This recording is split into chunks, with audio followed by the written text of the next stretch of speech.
ভাড়াটিয়ার গৃহবধূর ঝুলন্ত মৃতদেহ উদ্ধারের ঘটনায় চাঞ্চল্য ছড়ালো এলাকায়। ঘটনাটি ঘটেছে মঙ্গলবার সন্ধ্যায় কালিয়াগঞ্জ পুরসভার 12 নম্বর ওয়ার্ডের হাসপাতাল পাড়ায়। জানা যায়, হাসপাতাল পাড়ার বাসিন্দা লিলুদের বাড়িতে দিন 20 আগে ভাড়াটিয়া হিসেবে আসে বাবলু বর্মন ও জয়া মাহাতো মালি। দুজনে পাতি মিলে কাজ করত এবং দিন 20 আগে দুজন বিবাহ করে লিলুদের বাড়িতে ভাড়া হিসেবে আসে। সোমবার সন্ধ্যায় ভাড়া বাড়ির শোবার ঘরে গৃহবধূর ঝুলন্ত অবস্থায় দেখতে পায় স্বামী বাবলু বর্মন।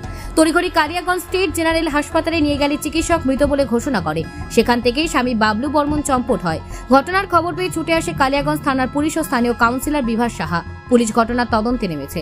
পুলিশ সূত্রে জানা যায়, বাবলু বর্মনের বাড়ি কালিয়াগঞ্জের চান্দুইল এলাকায় এবং জয়া মাহাতো মালির বাড়ি কালিয়াগঞ্জের হাট কালিয়াগঞ্জ এলাকায়। দুজনে হলদিবাড়ি এলাকায় একটি পাতি মিলে কাজ করার সুবাদে নিজেদের সংসার ছেড়ে দ্বিতীয় বিয়ে করে। এ বিষয়ে স্থানীয় কাউন্সিলর বিভাস সাহা জানান, কোথায় এসেছিলেন, কি কারণে এসেছিলেন? আমাদের 12 নম্বর ওয়ার্ডে একটা বাড়িতে, তার নীলুতে তার বাড়ির লোকের নাম। তো সেই বাড়িতেই ভাড়াটিয়া আছে, 20-22 দিন হলো ভাড়া আছে। তো আমি শুনলাম যেরকম আত্মহত্যা করেছে এবং ওনার বাচ্চাদের দেখে খুব খারাপ লাগলো। তো বাচ্চা দুটোকে দেখতে আসলাম যে কীরকম। তো এসে দেখি বাচ্চাগুলো ছিল না, হাসপাতালে গেছিলো।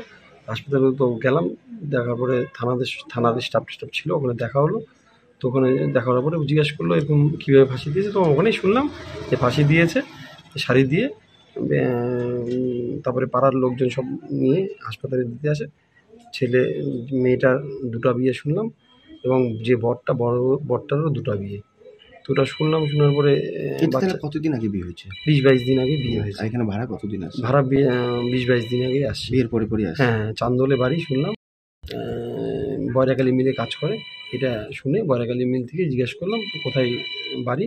ওরাই বললো চান্দোলে বাড়ি। তারপরে এসে দেখা করলো। পুলিশ আসছিল? হ্যাঁ, পুলিশ আসছিল। এখন কি বিষয়, কি মনে হচ্ছে? সুসাইড করছে এটাই মনে হচ্ছে। এখন তদন্ত করে যেটা করাবে সেটাই। উত্তর দিনাজপুর থেকে অনুপ জয়সওয়ালের প্রতিবেদন, নিউজ টুডে।